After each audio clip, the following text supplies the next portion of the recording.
بسم اللہ الرحمن الرحیم۔ السلام علیکم ناظرین، احمدیوں کے خلاف نفرت پھیلانا یہ ایک روٹین بن گئی ہے کہ کوئی بھی اٹھتا ہے وہ پہلے تو کافر کہتے تھے کہ گندے گندے الزام لگانا، اب یہ ڈائریکٹ یہ جو ان سے ہیں وہ واجب القتل قرار دے دیتے ہیں۔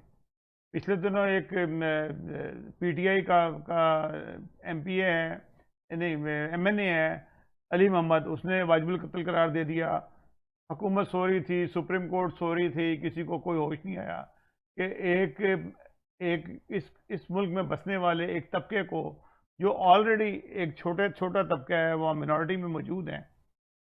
یہ منارٹی وہ ہے جو اکثریت کے حساب سے کم ہوتی ہے، غیر مسلم منارٹی نہیں ہے۔ یہ احمدیوں کو، جو احمدی مسلم ہیں، ان کی بات کر رہے ہیں، ان کو اس نے غیر واجب القتل قرار دے دیا کیونکہ وہ ایک بیوقوف سا آدمی ہے، اس نے اپنی نوکری پوری کرنی ہے اور تو کچھ ہے نہیں اس کے اندر قابلیت، تو وہ اسی قسم کے شعبدے بازی کرتا ہے اور کچھ دیر عرصے کے لیے اس کی واہ واہ ہوتی ہے، پھر اس کے بعد وہ پس ہو جاتا ہے، یعنی کہ جھاگ کی طرح بیٹھ جاتا ہے۔ ابھی چند دن پہلے ایک شخص ہے، اس کا نام ہے خلیل الرحمان قمر، وہ پی جے کے پروگرام میں، میرے خیال ان کا نام پرویز ہے، پی جے میر کے پروگرام میں وہ آیا اور وہاں اس نے ایک سوال کیا ان سے کہ جی آپ احمدیوں کو بھی جو ہے نا وہ موقع دیں۔ اس نے کہا جی اگر وہ اپنے آپ کو غیر مسلم مان لیں گے، یعنی کہ کلمہ پڑھنا چھوڑ دیں گے، کوئی اور طریقے سے عبادت کریں گے، تو ہم ان کو موقع دیں گے، اگر وہ نہیں کریں گے تو ان کو واجب القتل کرا دیں، وہ پھر واجب القتل ہیں۔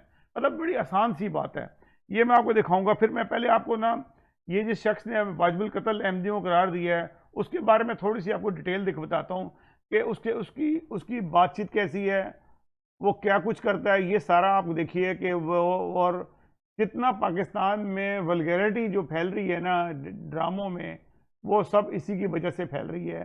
یہ گندے گندے ڈرامے لکھتا ہے، گند ٹوک رہا ہے، اداکاروں سے کیسے ملتا ہے، گلے مل رہا ہے اور اداکاروں سے، اور جو اس کے یہ اتنا نیک ہے، جو اسلام کا شفت سپاہی بنا ہوا ہے، اچانک بن گیا ہے، اور جو یہ اس کی بات چیت کیسی ہے یہ ذرا ملاحظہ کیجئے۔ پھر میں اس کا وہ ٹکڑا دکھاؤں گا، جو کلپ دکھاؤں گا، اور پھر اس کے بعد میں حضرت خلیفۃ المسیح رابع کا وہ کلپ دکھاؤں گا جو ان سب لوگوں کو جواب دیا ہوا ہے۔ سوال تو سب سے پہلے یہ ہے کہ عدالت نے اگر یہ منع کر دیا ہے کہ میرا جسم میری مرضی جیسے غلیظ اور گھٹیا نعرے کو منہا کر دیا جائے، تو میں اس کر و فرق کے ساتھ ماروی سرمد صاحب کو بولتے ہوئے سنتا ہوں تو میرا کلیجہ ہلتا ہے۔ میں اس ملک کا باشندہ ہوں جہاں بیچ میں مت بولیے، چلیں آپ ان کو موقع دیجیے۔ ماروی صاحبہ بیچ میں مت بولو تم۔ ماروی صاحبہ تیرے جسم میں ہے کیا؟ تیرے جسم میں ہے کیا؟ اس پر مرضی چلاتا کون ہے؟ Who the hell are you؟ Please اپنا جسم دیکھو جا کے۔ آپ اپنی باری پہ بات کریں گے۔ Don't talk in between the lines۔ Please decorum کا خیال رکھیں۔ تیرا جسم ہے کیا بی بی؟ ایک سوال کیجئے نا، بس ختم، میں نے جواب دے دیا، آگے چلیے۔ آپ جب جو آپ کو ایک سوال کا جواب مل گیا، انف، آگے چلیے۔ اچھا، میں آپ کے جو چاہنے والے ہیں وہ بہت زیادہ ہیں، آپ کے ڈائیلاگز پسند کرتے ہیں لوگ، ایک ایک لفظ آپ کا سنتے ہیں۔ آپ کو نہیں لگتا جب آپ کا طرز عمل یہ ہو، کیا طرز عمل؟ What is طرز عمل؟ یہی سر جو Don't define this term at all۔ Who the fuck are you؟ بند کرو اس کو۔ میرے پاس تم ہو میں ایک ایسا سین دکھا دیا گیا کہ سوشل میڈیا پر ہنگامہ برپا ہو گیا۔ اس ڈرامے میں اداکارہ عائزہ خان مہوش کا کردار ادا کر رہی ہیں، اور جو گزشتہ قسط میں اپنے باس کے ساتھ ایک روزہ ٹرپ پر جاتی ہیں۔ اور میں صدقے اور میری جھوٹی دوست آئی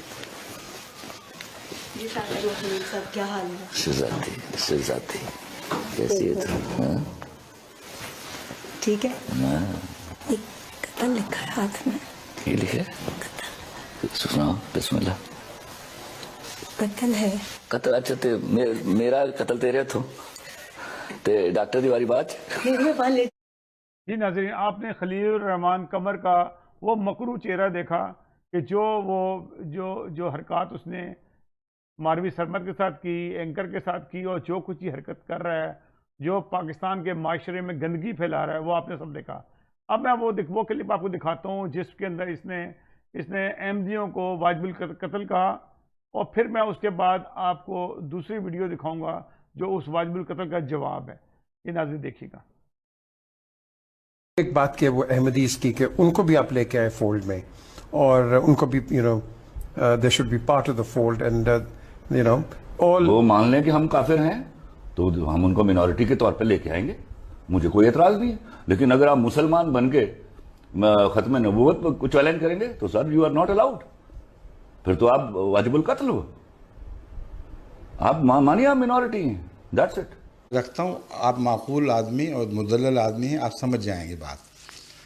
میں نے یہ اٹھایا تھا سوال جماعت کی نمائندگی میں, اور یہی جماعت کا عقیدہ ہے کہ ہر شخص کو اگرچہ یہ حق ہے کہ دوسرے کو غلط سمجھے, اس حق سے کوئی کسی کو روک نہیں سکتا, مگر جو سمجھتا ہے اسے دوسرے پر ٹھونسے کہ تم بھی اپنے آپ کو غلط سمجھو, یہ جائز نہیں ہے, یہ نامعقول بات ہے. مثلا ایک شخص کسی کو کتا کہہ دیتا ہے, یا پاگل ہو تو کتا سمجھ بھی سکتا ہے, لیکن پھر اصرار کرے کہ تم بھونکو, یہ جائز نہیں. تو میں نے یہ سوال اٹھایا تھا کہ آپ لوگ ہمیں غیر مسلم کہتے ہیں, کہتے رہیں, مگر یہ کیسے حق ہو گیا کہ ہم غیر مسلم بن جائیں آپ کے کہنے سے, اور کلمہ توحید کا انکار کر بیٹھیں, اپنے آپ کو مسلمان کہنا چھوڑ دیں اور غیر مسلموں والی زندگی اختیار کریں. یہ ہے وہ دلیل جو پیش کرنی مقصود تھی, اور میں سمجھا تھا واضح ہو گئی, مگر مجھے لگتا ہے کہ پوری طرح واضح نہیں ہوئی.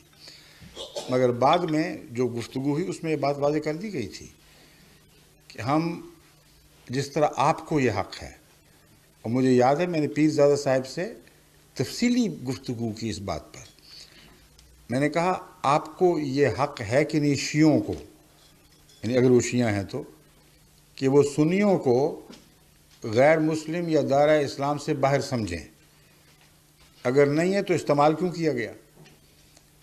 لیکن اس کے باوجود کبھی شیعوں نے غیر شیعہ مسلمانوں کو کلمہ پڑھنے کے حق سے محروم نہیں کیا, کیونکہ ہم تمہیں غیر مسلم سمجھتے ہیں. نماز پڑھنے کے حق سے محروم نہیں کیا, کیونکہ ہم تمہیں غیر مسلم سمجھتے ہیں. تو یہ دلیل کی تفصیل ہے. اب رہی یہ بات کہ پیش کیوں ہوئے, کیا کمزوری تھی؟ اگر کمزوری ہوتی تو کبھی بھی پیش نہ ہوتے. ایک بہادر پہلوان جسے کامل یقین ہو کہ مجھے ساری دنیا بھی سوال کرے اور جرح قضا کرے, مجھے ناکام نہیں کر سکتے, وہی اس پیشکش کو قبول کر سکتا ہے. حضرت مرزا ناصر احمد صاحب نے بزدلی کا نہیں, بہادری کا نمونہ دکھایا ہے. آپ نے کہا جتنے چاہو سوال کرو, اور 14 دن تک مسلسل اپنے آپ کو پیش کیا, جو چاہو جس قسم کے سوال کرو میں حاضر ہوں. اور اگر ان سوالات کی بنا پر ان کی ناکامی کے جواب کی ناکامی کے نتیجے میں انہوں نے کوئی فیصلہ کیا ہوتا, تو میں ابھی ثابت کر دیتا ہوں کہ یہ فیصلہ ہو ہی نہیں سکتا تھا جو اب کیا گیا ہے. وجہ یہ ہے کہ اگر آپ کو توفیق ملے پڑھنے کی, اگر وہ کارروائی چھپے, ایک مولویوں نے شائع کی ہے قطر بیوند کے ساتھ, وہ بالکل جھوٹی کارروائی ہے. تو اصل کاغذات ہیں, اگر ان کا مطالعہ کا موقع ملے, یا اسمبلی کے جو ممبر ہیں وہ زندہ ہیں, ان سے پوچھ لیجئے. ایک دفعہ بھی نہ حکومت کے وکیل نے نہ مولویوں نے ختم نبوت کا مسئلہ چھیڑا ہے, ایک دفعہ بھی نہیں چھیڑا. اس کی وجہ یہ ہے کہ اسی محضر نامہ میں وہ ختم نبوت کے تعلق میں میں نے اللہ تعالیٰ کے فضل کے ساتھ حضرت مولوی عبداللطیف صاحب اور دوسرے علماء کی مدد کے ساتھ ایسا موقف اختیار کیا تھا کہ مجھے یقین تھا کہ اس کا جواب وہ دے ہی نہیں سکتے. نتیجہ یہ نکلا کہ ایک بھی سوال ختم نبوت کے احمدی مفہوم کے متعلق قرآن یا حدیث کے حوالے سے کیا ہی نہیں گیا. اور نتیجہ کیا نکالا؟ کیونکہ یہ ختم نبوت کے منکر ہے. سوال ایرا غیرا, یعنی گھٹنے پہ چوٹ پڑے اور آنکھ پھوٹ جائے, یہ کیسے ہو سکتا ہے؟ اس لیے ثابت ہوا کہ حضرت خلیفۃ المسیح ثالث نے جو موقف پیش کیا تھا وہ مضبوط تھا, مدلل تھا, قوی تھا. اور آخری بات جو اس زمانے میں آپ کو بتانی چاہتا ہوں, اس کے ایک گواہ زندہ بھی, ایک نہیں کئی ہوں گے, مگر ایک گواہ خصوصیت سے زندہ موجود ہیں. میرا خیال یوسف خٹک زندہ ہے کہ نہیں؟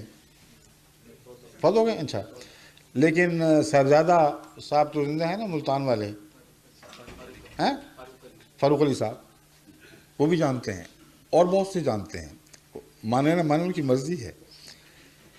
جب یہ مناظرہ یا جرا قضا اپنے اختتام کو پہنچی ہے تو میرے پاس خود مبارکباد دینے کے لیے ایم این ایز کثرت سے آئے، کیونکہ میں سب کو اکثر کو جانتا تھا، اور کہا مبارک ہو. ہمارا کنسنسس یہ ہے اوپینین کا کہ مولویوں کے پلے کچھ بھی نہیں چھوڑا باقی، آپ جیت گئے ہیں. اس کی تائید میں اگر کوئی گواہی آپ کو چاہیے تو سب سے بڑی گواہی مفتی محمود کی ہے. وہ کہتے ہیں میری راتوں کی نیند حرام ہو گئی تھی کیونکہ سارے سننے والے ان کے حق میں ہو گئے تھے. پھر ہوا کیا آخر پہ یہ ہوا کہ بھٹو صاحب نے ان کو بلایا.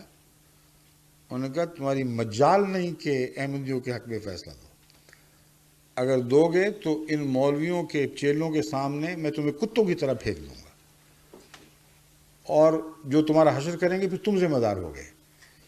یہ بات بھی مجھے ایک ایم این اے نے خود بتائی ہے کہ کل تک ہم آپ کو کچھ اور کہہ رہے تھے، آج فیصلہ اور ہوا ہے. تو ہماری معذرت ہے، ہم میں یہ طاقت نہیں تھی کہ حکومت کا مقابلہ کر سکے، خاص طور پر بھٹو صاحب کی اس دھمکی کا. تو یہ حقیقت حال ہے، اس میں کسی بزدلی کا سوال نہیں، کسی ناکامی کا کوئی سوال نہیں ہے. شکریہ. جی ناظرین، آپ نے آج کا پروگرام دیکھا. امید ہے کہ آپ کو تسلی ہوئی ہوگی کہ جماعت احمدیہ کا کیا موقف ہے. اس 74 کی کارروائی کا بھی کچھ حصہ آپ کو بتایا گیا کہ یہ ہوا تھا. آپ تحقیق کیجئے، تحقیق ان لوگوں سے کریں کہ جو سچ بولتے ہوں، یا وہ کاپی جو اوریجنل کاپی ہے اس کو حاصل کرنے کی کوشش کریں جس کے اندر تمام چیزیں درج ہیں. سپریم کورٹ، وہ ہائی کورٹ سے جا کے آپ قومی اسمبلی سے جا کے حاصل کر سکتے ہیں. میری صرف اتنی سی اپیل ہے سپریم کورٹ آف پاکستان سے، کیا احمدی اس ملک کے شہری نہیں ہیں؟ کوئی اٹھ کے بھی ان کو واجب القتل قرار دے دے، کوئی اٹھ کو ان کو مار دے، اور آپ ٹیسٹ سے مس نہیں ہوتے. آپ سموسوں کے اوپر تو موٹیو لے لیتے ہیں، اتنی بڑی بات کے اوپر نہیں لیا. ایک ایم این اے اوپنلی وہ کہتا ہے کہ یہ واجب القتل ہیں. آپ کے کانوں پہ جوں تک نہیں روئے گی. ایک وفاقی وزیر جو مذہبی امور کا وزیر ہے، جس کو بنایا ہی گیا اس واسطے کہ تمام لوگوں کے مذہبوں کا تحفظ کرے، وہ کہتا ہے کہ میں دیکھوں گا کہ کوئی آدمی ان سے ہمدردی یا ان سے نرم گوشہ تو نہیں رکھتا. یہ کتنی شرم کی بات ہے، ایک منسٹر ہو کے یہ کہہ رہا ہے. یہ اس چیز کا آپ کو نوٹس لینا چاہیے. سپریم کورٹ ہوتی اسی لیے ہے کہ لوگوں کو انصاف دے. حکومت سے تو ہمیں کوئی امید نہیں ہے. چلیں، خدا سے تو ہم مانگتے ہی ہیں ہمیشہ، لیکن آپ خدا کے نمائندے نہیں ہوتے. سپریم کورٹ کا جج جو سا ہوتا ہے چیف آف جسٹس، کہ وہ انصاف دینے کے لیے نہیں بیٹھا ہوتا. ناظرین، ہمارے اس پروگرام کو پسند کرنے کا بہت بہت شکریہ. امید ہے کہ آپ ہمارے چینل کو سبسکرائب کریں گے، اور آئندہ بھی آپ کو ہم کوئی نہ کوئی کسی نہ کسی موضوع پہ بات کرتے رہیں. Subscribe now.